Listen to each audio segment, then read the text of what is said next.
재난당한 자들에게 하나님이 큰 위로와 용기를 주시고 일어설 힘을 주시옵소서.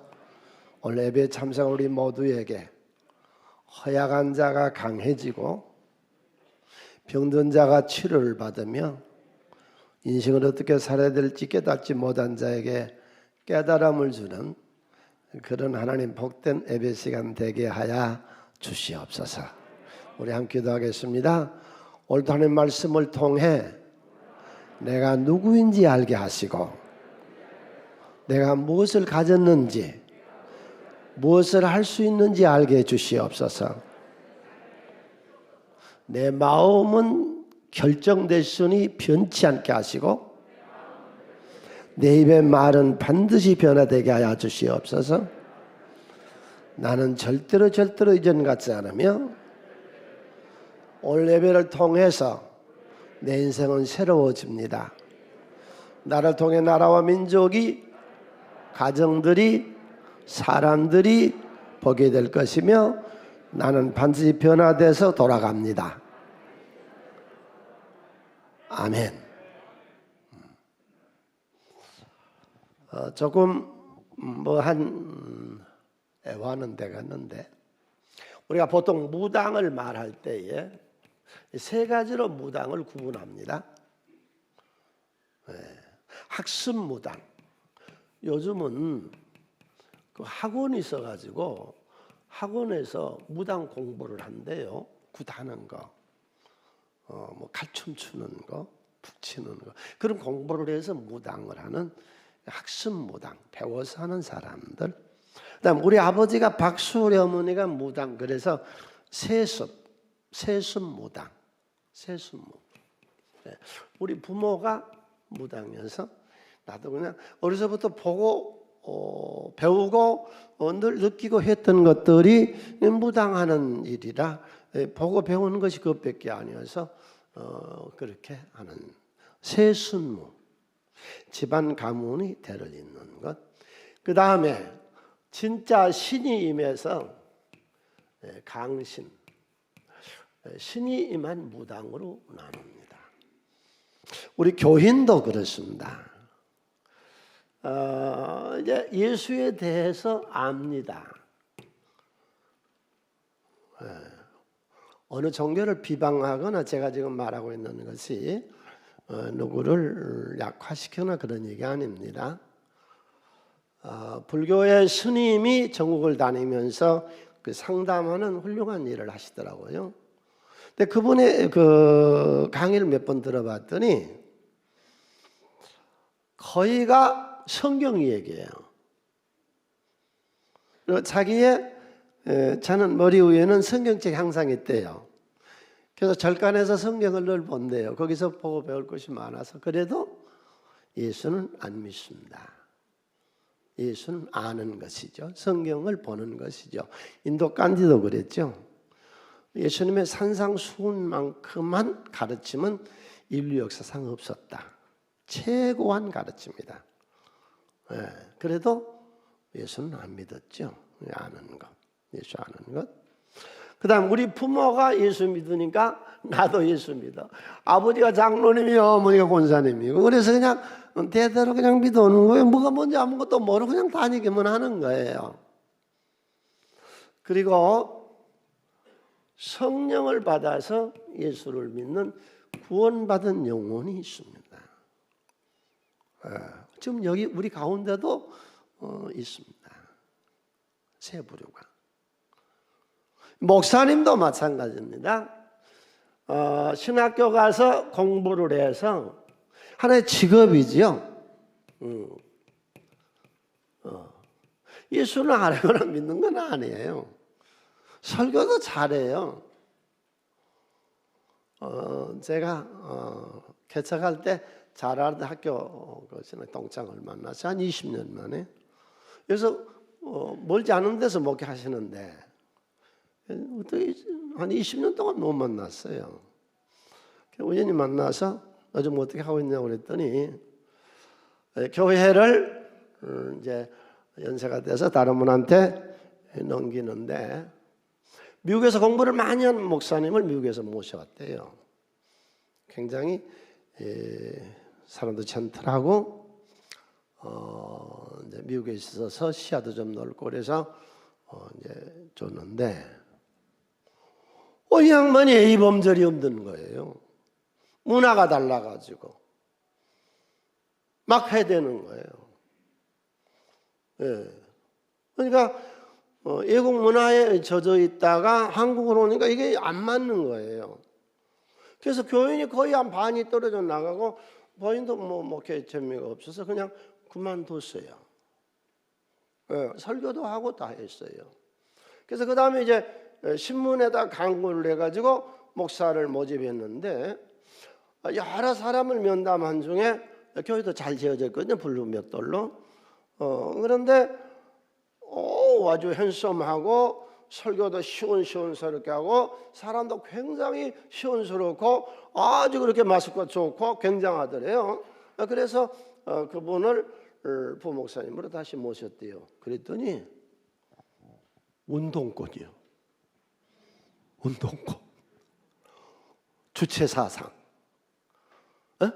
이런 게 들어있어요. 목사한 거예요. 우리 아버지가 목사여서 나도 그냥 그게 젖어서 그냥 목사한 거예요. 세습 목사. 그런가 하면 성령이 임재해서 성령에 의해서 목회자가 된 사람이 있습니다. 오늘 우리가 누구를 보려고 이 얘기를 꺼내냐 하면은 아볼로를 보기 위해서 그럽니다. 아볼로가 설교를 잘했어요. 성령 박사예요. 능통했어요. 예수도 알았어요. 예수 복음도 능통하게 설교를 잘해요. 그런데 안 해요.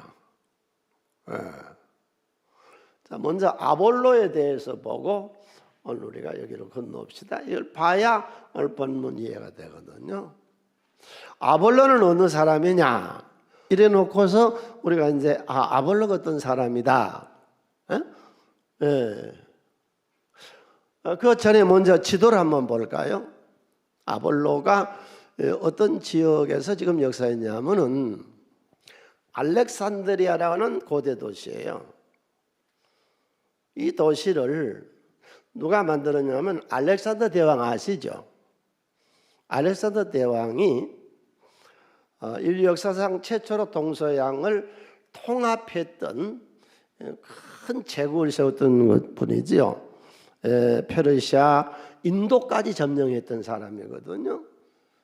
그런데 그가 그렇게 큰 일을 할 수 있었던 것이 단순히 나라를 정복해서 많은 제국을 이루려고 한 게 아니었고 그는 아리스토텔레스의 제자였거든요. 그러니까 미개한 민족에게 헬라의 문화를 가르쳐주고 글씨를 가르쳐주고 철학을 가르쳐줘야 된다는 사명감에서 군사를 일으켜가지고 정복전쟁에서 바벨론을 페르시아를 점령했던 사람이거든요. 그래서 그 사람이 주전 322년에 이 알렉산더라고 하는 데다가요 큰 대도시를 건설합니다. 그런데 이 아볼로가 어디 살았냐? 저 알렉산더에 살았어요. 이게 교육도시예요. 여러분 지금으로부터 2400여 년 전에 100만 도시입니다. 그러니까 신흥도시 우리는 이제 얼마 전에야 우리는 분당 신도시 만들고 일산 신도시 만들고 그러잖아요. 이 서양은 벌써 수천 년 전서부터 그 도시 개발을 한 거예요. 신흥 도시를 만들었어요. 저기다가 그래서 거기 이제 애굽인, 헬라인, 로마인, 유태인들이 100만의 큰 대도시를 거기다가 이제 건설을 해서 교육도시. 배워야 되잖아요. 나라가 공부해야 나라가 발전하잖아요. 학자들이 있어야 나라가 발전하잖아요. 그래서 만들어서 유적지를 한번 볼까요? 지금 2400년 지난 후에도 저런 훌륭한 유적지가 남아 있었습니다. 지금도 큰 도서관에 책이 50만 권, 60만 권이면 큰 도서관인데 그때 2400년 전에 알렉산드리아에는 약 50만 권에서 60만 권의 장서가 있었습니다. 그런데 아볼로가 요한의 세례만 알았다 그렇게 나오잖아요. 그러니까 그는 요한의 제자였다 그렇게 주경학자들이 말하는 사람도 있고, 요한의 제자에게서 받은 제자다 그렇게 말하는 이들이 있는데, 아무튼 그는 요한의 제자인 것만은 사실입니다. 요한은 어디서 세례했어요? 요단강에서 세례 베풀었거든요.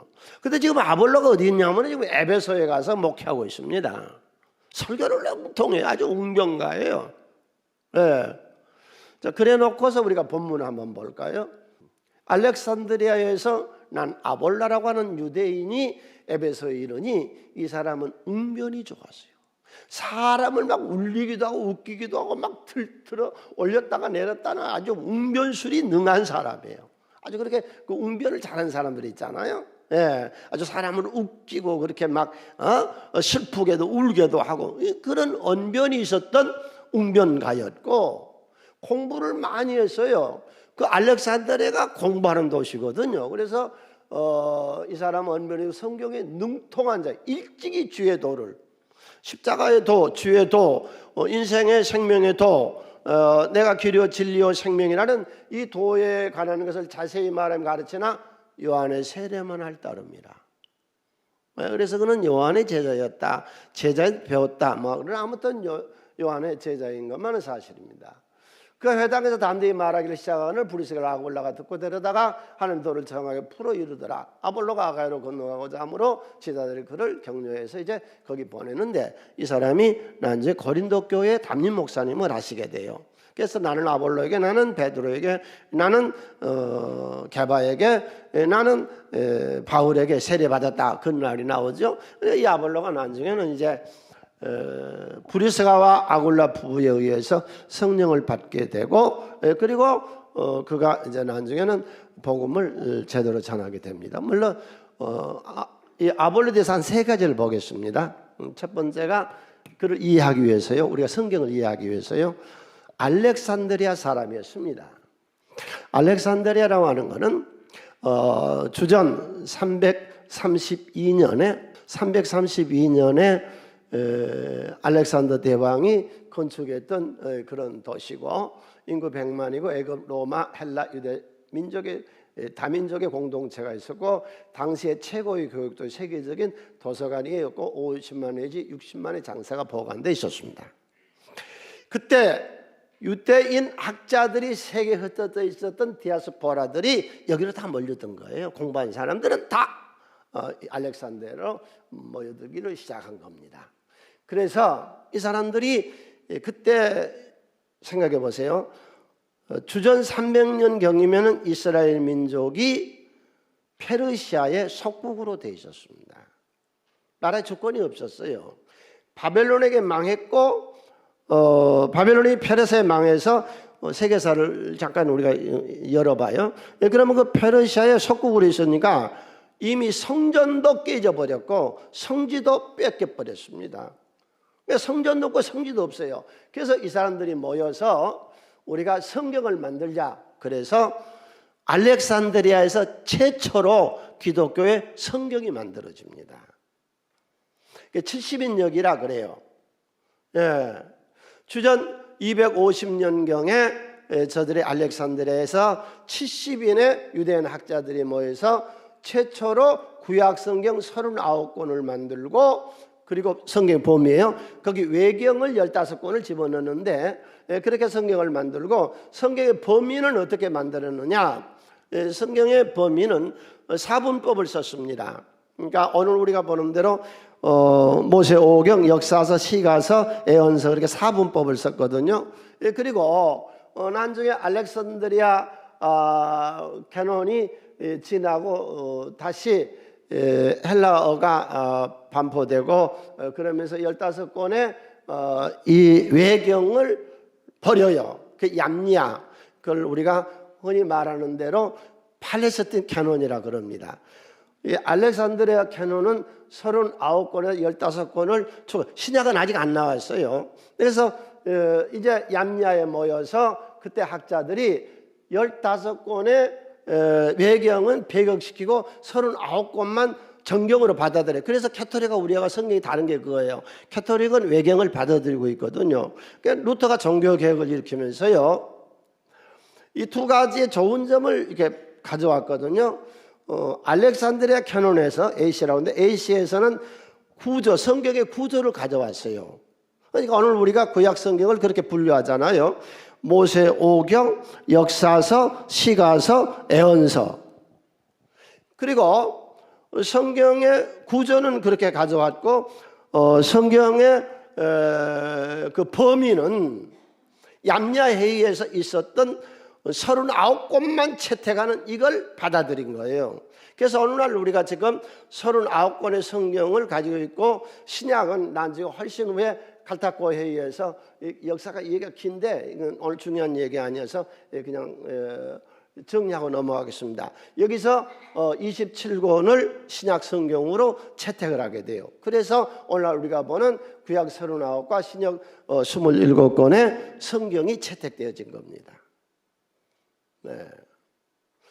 두 번째로, 아볼로는 알렉산드리아에서의 공부를 많이 했던 학자입니다. 성경 박사예요. 능통해요. 율법에 대해서 환히 꿰뚫었어요. 엄청나게 공부했습니다. 이때 이 사람들 공부 엄청나게 해요. 지금 우리나라에도 공부하는 애들 엄청나게 공부하잖아요. 지금 애들 공부하는데 들어보니까 그러더라고요. 새벽 2시에 저 대치동 학원에서 나온대요. 새벽 2시에. 그러면 가서 씻고 잠자려면 3시쯤 자잖아요. 그러면 6시면 또 일어나야 돼. 학교 가야 되니까. 그러니까 잠 2시간, 3시간밖에 못 자요. 네. 그래 공부가 되는 거예요. 그래서 나라가 발전해 나가는 거죠. 이게 유태인 공부나 선진 공부하고 좀 다르다. 그래서 애들 이렇게 공부로만 주눅 들리게 하지 말고 애들을 좀 자유스럽게 만들자. 그게 일본에서 그러고 했거든요. 얼마 전에. 일본이 지금 퇴폐해버리는 거예요. 저렇게 일본이 지금 경제가 죽어버리는 거예요. 공부를 안 하니까. 배우는 사람 배우지 말자 해버리니까. 예. 그래서 이 아볼로는 공부를 참 많이 하고 학자였고 능통했고 굉장히 유식한 박사였어요. 세 번째로 그는 평신도 설교자였어요. 설교를 기가 막히게 잘한 거예요.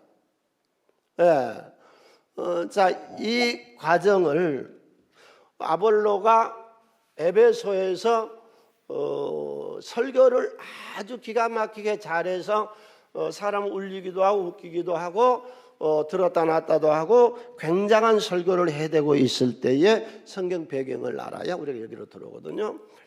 바울 여정을 봐야 돼요. 장면이 싹 바꿔버려요. 그러면 아까 그 얘기하고 이제 연결이 되거든요. 바울의 전도 여행.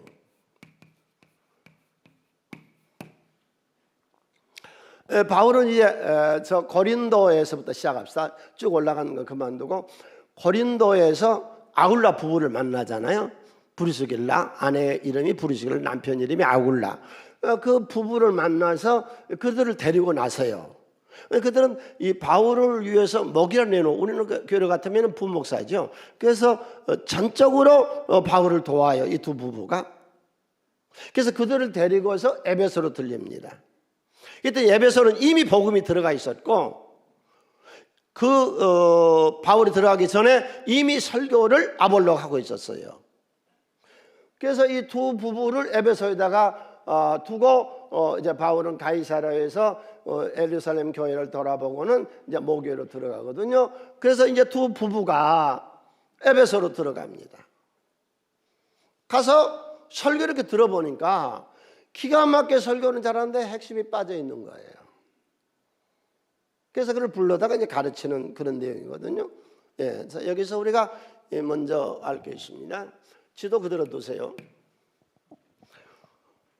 바울의 선교 여행은 모교회 안디옥에서 출발해서 쫙 3, 4년 돌고 다시 본교회로 들어옵니다. 본교회로. 이 교회의 존중성, 교회의 중요성들을 많은 사람들이 모르고 있습니다. 네, 이 교회에. 그래서 이 하나님은 말세에 교회가 어떤 그 악습이 생기는데 모이기를 폐하는 악습이 생길 것이다. 이것과 같이 하지 마라. 네. 교회가 뭔데요? 여기 하나님의 집이에요. 단순을 만나죠. 여기서 하나님 만나기가 얼마나 좋습니까? 여러분 올 때 이곳에서 하나님 만나시기를 바랍니다. 네, 여기서 만나는 거예요. 우리가 어쩔 수 없이 지난 3년 동안 코로나 때문에 모이기를 못해서 집에서 영상을 예배드렸습니다. 부득했습니다. 2000년 기독교 사역에 처음 있는 일입니다. 그러나 이제는 코로나도 물러가고 마스크도 벗지 않은 시대에 들어섰으니까 다 대면 예배로 모이세요. 성전 예배를 회복하세요. 그리고 여기 오셔서 하나님을 대면하고 만나시라고. 예수를 여기서 예수의 지혜를 여기서 얻는 거고 오늘 또 예수를 만나 하늘 만나 하나님의 능력과 지혜를 받으시기를 바랍니다. 이게 교회지요. 어디서 합니까? 두 번째, 여기는 하나님의 말씀이 전해지는 거예요. 세상 어디에서 하나님의 말씀을 전합니까? 여기밖에 없어요. 그래서 오늘 또 성전에 모여서 여러분 하나님의 말씀을 통해서 내 인생에 가는 길을 밝게 열어 가시기를 바랍니다. 말씀 받는 거죠. 내가 목사고 교회에서 하는 얘기 아닙니다. 잘 판단해 보세요. 지금 섬마을에서 산촌에서 저 깊은 강원도 산골에서 저 바닷가의 어촌에서 중소도시에서 공업도시에서 이 특별시에서 지금도 사람을 1000만을 모아놓고 정신 차려 바르게 살자고 외치는 기관이 어디예요? 교회밖에 없잖아요. 저 여야가 저렇게 박터지게 싸우는데 저것 좀 여당 야당 좀 여기다 불러다 앉혀놓고 교수 학생이 싸우는데 교수와 학생을 불러다 여기다 앉혀놓고 좀 그러지 말라고 하는 기관이 있어서 좋겠어요? 그게 교회잖아요. 이 교회의 중요성을 모릅니다. 우리 사회가 안정되고 나라가 발전하고 성장해 나가려면 교회가 바로 서야 되는 거예요. 왜? 오늘 또 1000만의 대한민국 국민을 모아놓고 가르치고 훈계하고 교훈하고 있는 데가 어디냐고? 교회밖에 없잖아요. 그럼 이날로 잘 되려면 교회가 잘 되면 되는 거 아닌가요? 그런 기관이 없으니까. 이 교회예요.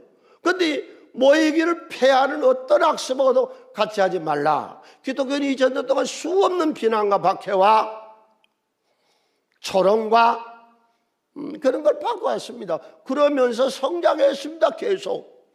신앙이란 게 뭔데요? 신앙이라고 하는 거는요, 권고와 환난과 고난과 역경과 비난과 조롱을 당하면서 이겨나가면서 성장해 나가는 것이 성경 역사고 오늘 우리 역사가 되시기를 바랍니다.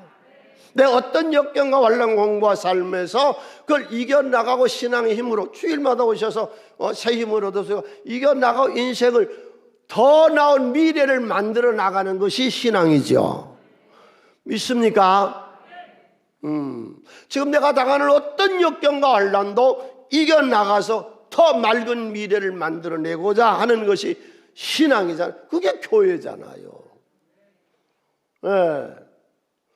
두 번째로 그러려면 교회가 좋은 교회가 돼야 됩니다. 네. 좋은 교회는 어떤 교회인가요?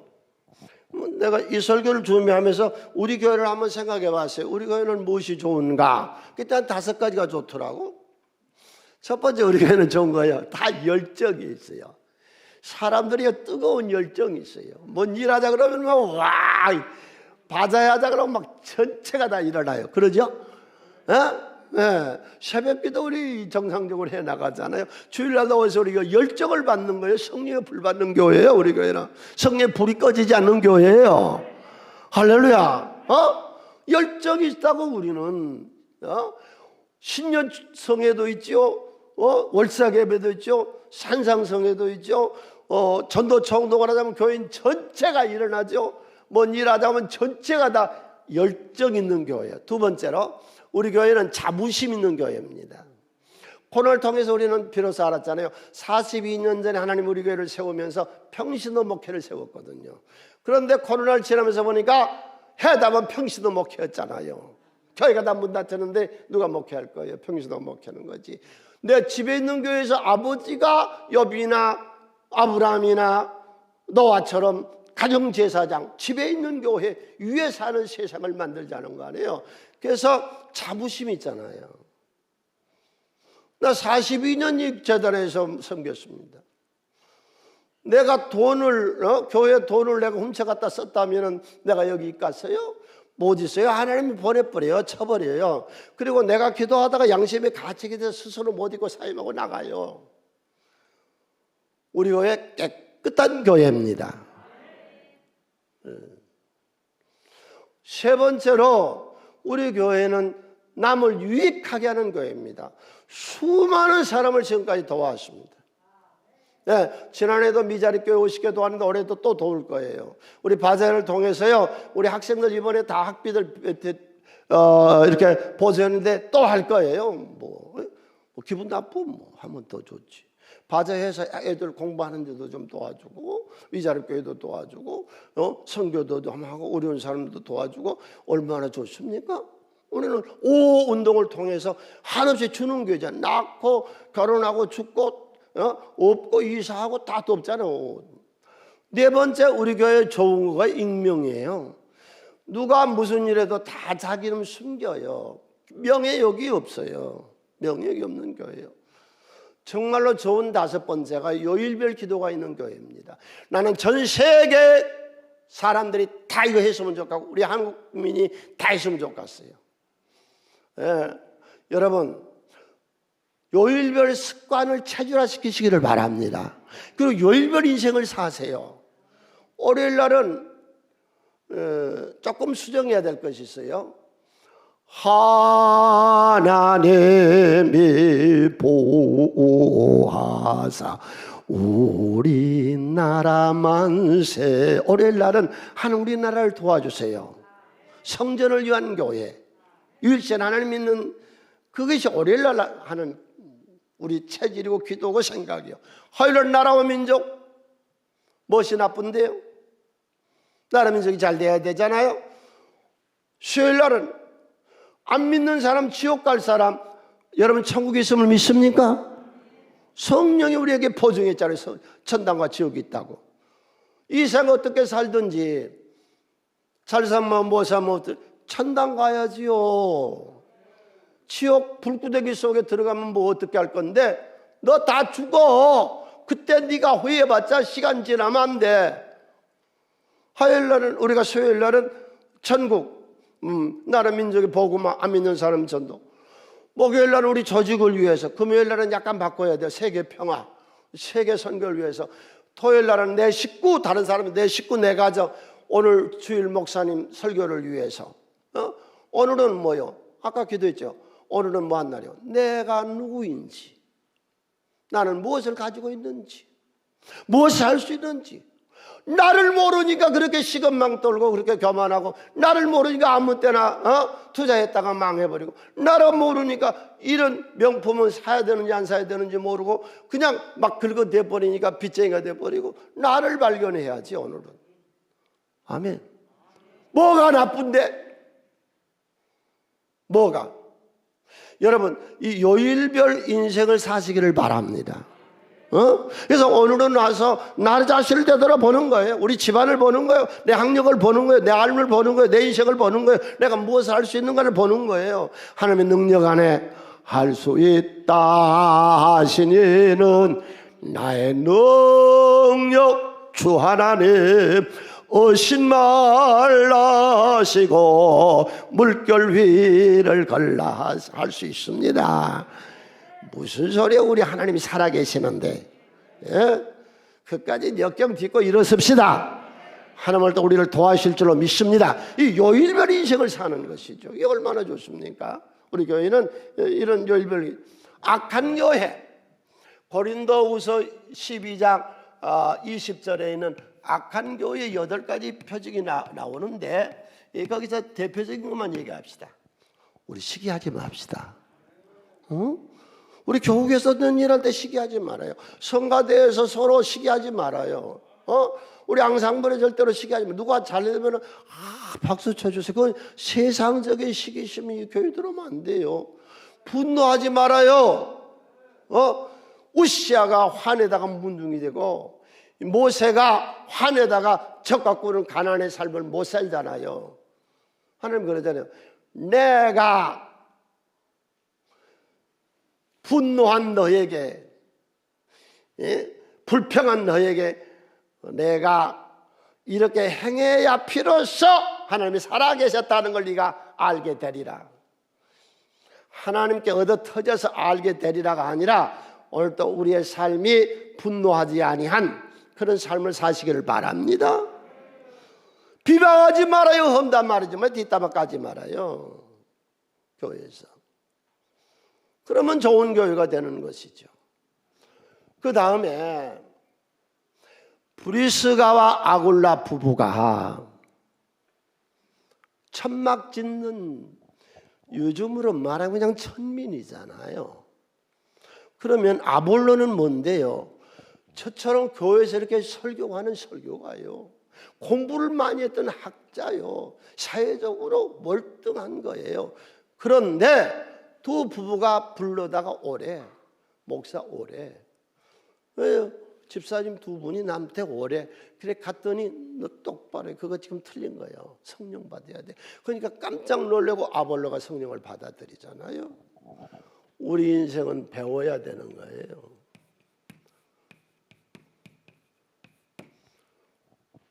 왜 배우려고 안 하느냐? 나는 완전하다고 생각하기 때문에. 자, 이거는 우리가 한번 외칩시다. 나는 완전치를 못합니다. 그러니까 완전치 못하니까 자꾸 배워나가서 발전해야지요. 다음으로 다시 따라서 하세요. 현상 유지는 범죄다. 현상 유지한 물은 썩어버려요. 발전하라고 현상 유지하는 거 하나님이 얼마나 책망하세요. 자라가라, 자라가라. 자라가지 못하고 열매 맺지 못한 나무 내가 찍어 불에 던져버리리라.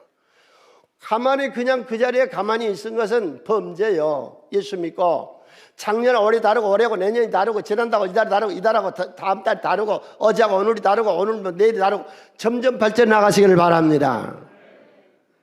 그건 범죄요. 안주해버리는 거는. 그게 저요. 지식은 절대로 나를 배신하지 않는다.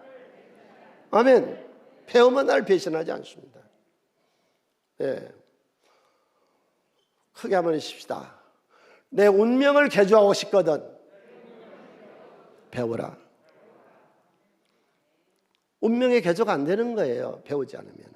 그러니까 우리가 애들을 좋은 대학에 보내려고 하잖아요. 자, 믿음이란 게 뭐예요? 믿음이란 게 배움이잖아요. 교회가 뭐인데요? 교회, 가르칠 교회. 이거 교회는 학교예요, 학교. 기독교인이 됐다 그 말은 학생이 됐다 그 말이에요. 학교 다닐 때 공부 싫어해서도 이 사회 공부를 싫어하면 안 돼요. 교회는 배우는 데예요. 계속 배워나가야 되죠. 지난해와 같아서 돼갔어요. 하나님이 나에게 어떻게 하시는가, 예수는 나에게 어떻게 하시는가 한번 믿고 끝나는 거 아니라니까요. 지난주에 배운 거다 오늘 배운 거 달라야 돼요. 그래서 제가 연초에 그 얘기했잖아요. 금년에 꼭 성령을 일독합시다. 그리고 금년에도 책은 일반 서적은 10권 이상의 책을 읽읍시다. 홍콩에서 사업가로 제일 성공한 사람이 리카싱이라는 분이에요. 리카싱은 중학교 1학년 때 자퇴해요. 돈이 없어서 학교를 못 다녀요. 그리고 찻집에 가서 일을 해. 하루에 16시간씩 일을 하면서 꼭 저녁에 들어가면 한두 시간씩 공부를 했어요. 그가 외국 바이오하고 계약을 하는데 담보물을 제공하라고 하는데 담보물이 없는 거예요. 아무리 구하려도 담보물이 없어요. 그래서 가서 회담을 합니다. 담보물 내놓는다. 담보물이 없어도 그럼 무엇으로 우리하고 이 계약을 할 수 있겠냐. 세 가지 들어요. 나는 지혜로 하겠습니다. 두 번째, 나는 학습 배우고 또 배우고 배우겠습니다. 세 번째로 게으르지 않고 나는 최선을 열심히 하겠습니다. 책상에서 익히고 현장에 가서 현장 점검해서 계속 배워나가겠습니다. 그의 기업체가요 460개입니다. 직원이 16만 명입니다. 아시아의 제일 부자라고 그럽니다. 배워야 되잖아요. 우리나라에 지금 그분이 고인이 됐지만 최고한 기업가가 한 달에 자기가 그 신문에 기자하고 그 대담하면서 매월 책을 20권 이상씩을 본대요. 그러니까 된 거예요. 무식에서 탈피해야 돼요. 무식에서 떠나야 돼요. 그러려면 배워야 돼요. 배움이 없이는 안 돼요. 네. 내 운명의 개조 두 번째. 우리의 운명을 개조하려면은 이 지식이 있어야 되죠. 그래서 저는 강력히 주장합니다. 대학을 의무교육시켜야 됩니다. 대학비를 받으면 안 됩니다. 왜? 선진국에는 유명한 대학이 있는데요. 거기서 그 대학에서 인재가 나와서 나라를 이끌어가는데 세계적인 석학들이 만들어내서 하버드 대학은 미국이 지택에 나가고 옥스퍼드 영국을 지택에 나가잖아요. 왜? 거기서 공부한 학생들이 나와서 나라를 운영하니까. 유태인은요 2100년 전서부터 의무교육이었습니다. 왜 우리가 의무교육을 못합니까? 공부 마음대로 시켜야 돼요. 그럼 재원을 어디서 낸대요? 국회 저거 반 딱 잘라서 반만 있어도 됩니다. 뭐 직원이 8명 9명씩 월급 주는 직원이 필요하냐고. 외국서는 자전거 타고 또 돌아다니면서 국회의원들이 일하는데 국회 반으로 딱 쪼기면요 그 나온 재능으로 대학 의무교육 시킬 수 있습니다. 웃기는 얘기 아세요? 뛰두르고 물러가라 데모하는 사람들한테 왜 매달 월급 주는데? 왜 그들에게 돈을 그렇게 퍼주는데? 사회시민단체에게? 나라 뒤집어 엎으라고? 그렇게 돈을 다 주고 날마다 데모꾼 만들었는데? 여러분, 국민당이 됐든 민주당이 됐든 지 좋아서 당을 만드는 거예요. 그러면 자기 주머니에서 내서 당 운영을 해야지. 왜 국고로 그걸 거기다 둔? 그거 돌려서 대학 보내서 인류 대학을 만들어내야 나라가 발전하죠. 인류 인물이 만들어지니까. 왜 거기다 돈 퍼주는데? 왜 사회단체에게 퍼주고? 왜 노동하는 사람, 협회 그 사람들한테 퍼줘서 나라를 이렇게 혼란스럽게 만들어 나가는데? 저는 그렇게 생각합니다. 지방의회를 이 봉사직으로 돌렸으면 좋겠습니다. 송파구의회나 서울구의회나 이분들 급료를 반으로 했으면 좋겠어요. 그리고 그 특별하게 지금 국회의원이고 뭐고 특권을 줘가지고 쓰는 그 많은 돈이면은 대한민국 우리 학생들 의무교육 시키고 또 남는다고. 왜 국민 세금을 똑바르게 안 쓰고 엉뚱한 데 써버리냐고. 이건 나 기도 제목이요. 내가 이건 무슨 정치적인 바람이 아니요. 여러분 다 우리 그 기도를 합시다. 우리도 하버드 대학 같은 옥스퍼드 대학 같은 걸 우리나라도 만들어내자고. 그러려면은 얼마든지 나라에서 대줘야 돼요. 돈이 있어야 훌륭한 교수들이 학문을 연구해서 만들어내잖아요. 지금 세계의 컴퓨터의 최고한 기술자들이 누군지 아세요? 인도인들입니다. 미국의 컴퓨터의 모든 핵심은 다 인도인들입니다. 우리나라 삼성에도 인도인이 와 있습니다. 인도인들은 최고한 공부를 했는데 인도의 외모는 민주주의인데 내부로 들어간 기업은 다 공산주의입니다. 못 입고 나갑니다. 인재들이. 주여 이 땅에 대학교도 의무교육이 돼서 훌륭한 인재들, 미국이나 영국에 앞서간 인재들이 만들어지게 하여 주시옵소서. 얼마든지 할 수 있잖아요. 재원이 우리가 지금. 아, 웃겨. 뛰두르고 물러가라 외친 사람한테 왜 달달이 월급 주는데?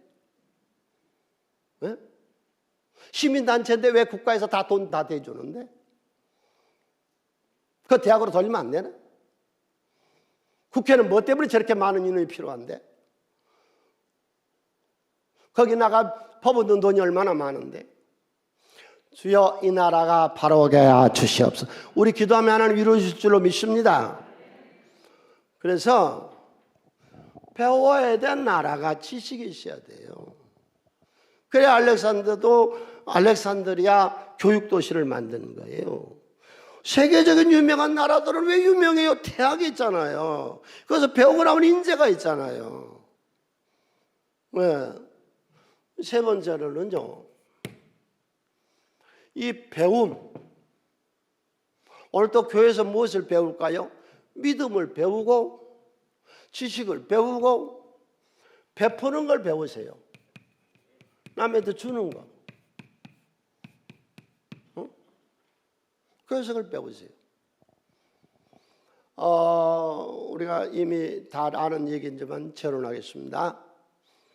폴란드에 우리나라 탱크와 미사일과 그 외의 무기를 무려 20조 원을 팔게 됩니다. 엄청난 겁니다. 어느 나라하고 이렇게 우리가 계약해서 뭐 5천억, 뭐 7천억 그렇게 큰데 오는데 20조요, 20조. 그런데 무기야 미국이 최고죠. 미국 무기가 붙은 거예요, 폴란드에. 우리가 납품하겠다고. 두 번째로 세계 무기를 제일 잘 생산하는 것이 독일이죠. 독일에서 탱크를 들이민 거예요. 그 다음에 이제 영국, 프랑스. 여기서 폴란드에 탱크를 밀어대는 거예요. 우리는 게임이 안 되죠. 그런데 우리가 따냈잖아요.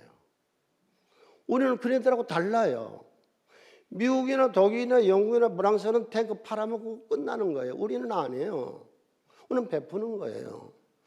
탱크 일부만 우리나라에서 만들어서 팔고 나머지는 너희 나라에다가 공장을 세워서 군수공장을 세워서 거기서 직접 탱크를 만들어내서 너희 나라의 폴란드의 산업화를 이루어 나가고 젊은이들을 전부 직장을 줘서 우리가 되게 하지. 우리가 이거 뭐 팔아먹고 끝나고 그러지 않는다. 우리도 외국에서 미국이나 여기에서 어떤 물건을 사올 때에 기술 이전 안 해주잖아요. 기술 이전 얼마든지 해줄 테니까. 그래서 우리가 땄잖아요. 기독교는 독특합니다. 우리가 가난한 사람을 돕는 것은 하나님께 구워주는 것입니다. 내 주변에 우리 교회에 가난한 사람, 어려운 사람이 오는 것은 하나님 보낸 천사입니다. 오늘 우리가 특별히 트르키예라고 하는 주, 거기다가 우리가 지금 재난당해서 지진당해서 지금 오늘 특별 헌금을 우리가 합니다. 그 전에 우리가 우크라이나 도울 때는 현찰로 도왔는데 이번에는 물건으로 하려고 그럽니다. 그냥 우리나라 산업도 좀 일으키고 물건 많이 해서 좀 보내려고 그러거든요. 중고품은 지금 안 된대요. 왜냐하면 소독을 해야 되는데 너무 많이 와서 소독할 시간이 없대요. 여러분 터키 가보셨어요? 세계 많은 나라 중에 대한민국을 제일 좋아하는 나라 일본도 아니고 중국도 아니고 미국도 아니고 아무도 아니에요. 정말 세계에서 제일 한국을 좋아하는 나라가 터키입니다. 가보세요. 깜짝 놀래요.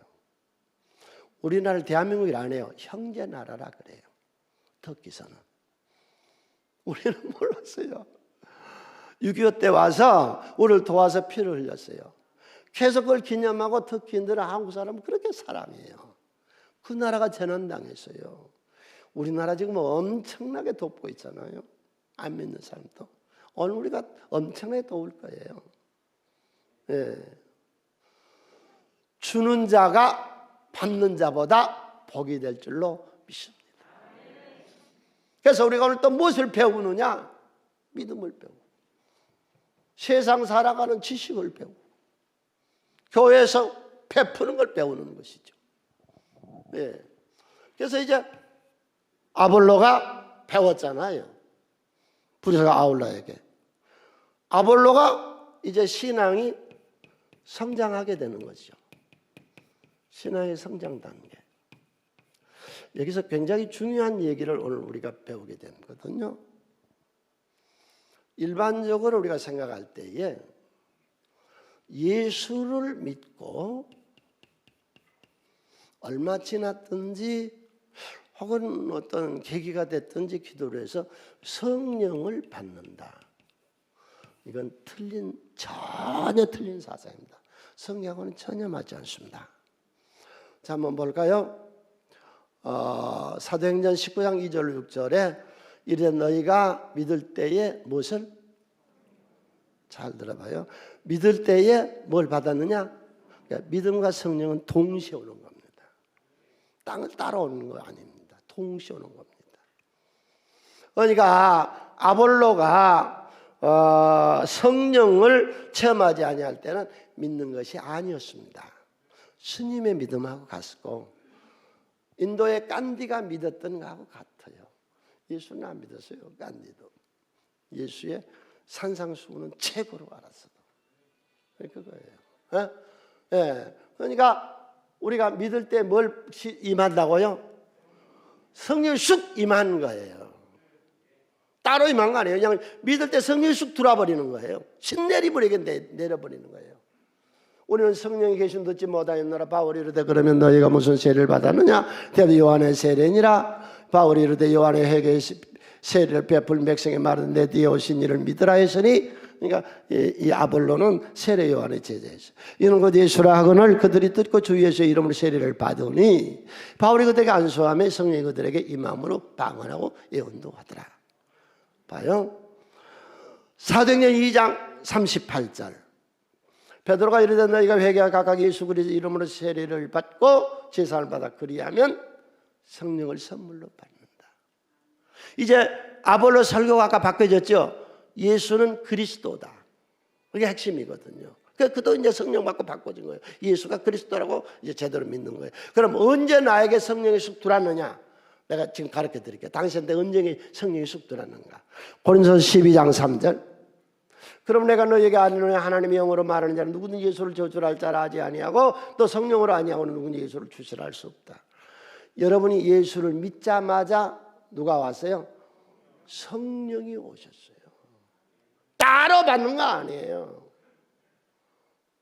예수 믿고 뭐 또 성령 또 난중에 받고 정말로 제대로 믿는 거는 예수를 믿을 때 바로 성령이 슉 우리 가운데 내주해 버리는 거예요. 여러분 속에 나는 믿기는 여기 99%가 다 성령 임한 사람들입니다. 99%가 100%겠죠. 100% 다. 여러분 속에 성령이 들어와서 올려가서 예배 드리죠. 있습니까? 네. 그러면 이제 예수를 믿을 때에 성령이 입고를 같이 임한 것이다. 그다음에 이제 우리의 믿음이 자라야 된다. 자람. 뭘로 자라느냐? 행함으로. 주여 주여 하는 것이 되는 것이 아니라 행함으로. 응? 네. 크게 쳐요. 성경의 역사는 크게 쳐요. 우리의 신앙은 고난과 환난과 역경을 이금으로 보다 나은 미래를 만들어 나간다. 아멘. 네, 행함으로 해요. 성경 어느 인물이 환난 고난 없이 된 사람 봤어요? 노예로 팔려가서 죽을 고생 감옥에서 불구덩이 앞에서 사드락 메삭 아벳노고가 내가 죽으면 죽으리다 여인이 나선 에스더가 왕후가 되고. 여러분 오늘 또 우리의 역사를 어떻게 만들어 나가느냐? 환난과 역경과 즐거움과 비난과 조롱과 이런 환난의 생활 속에서 그걸 이겨나감으로 밝은 미래를 우리가 만들어 나간 줄로 믿습니다. 자, 세 번째로 구체적으로 어떤 행함을 할까요? 우리 셀 리더들 특별히 잘 들으시고 전체 잘 들으세요. 우리가 무엇을 행하라고 그랬냐? 예수님께서 마가복음 16장 17절로 18절에 믿는 자들은 표적이 따르니 너희가 이 표적대로 행하라. 첫 번째 귀신을 쫓아내요. 지금 우리나라 국민의 40% 우울증 귀신이 붙어 있어요. 정신이 우울해. 늘 뭔가 기분이 안 좋아.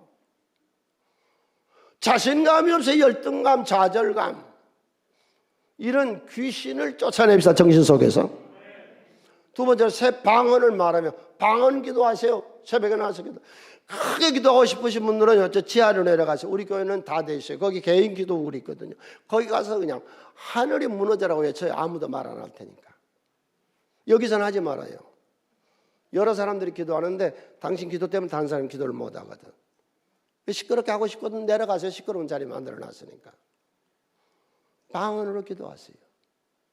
세 번째, 뱀을 집어내세요. 교회 이단을 꼭꼭 집어내세요. 뱀들의 불평 불만한 것들을 그냥 싹싹 뽑아내 버리세요. 뱀을 집어내며 사회가 이렇게 지금 혼란하고 독이 많습니다.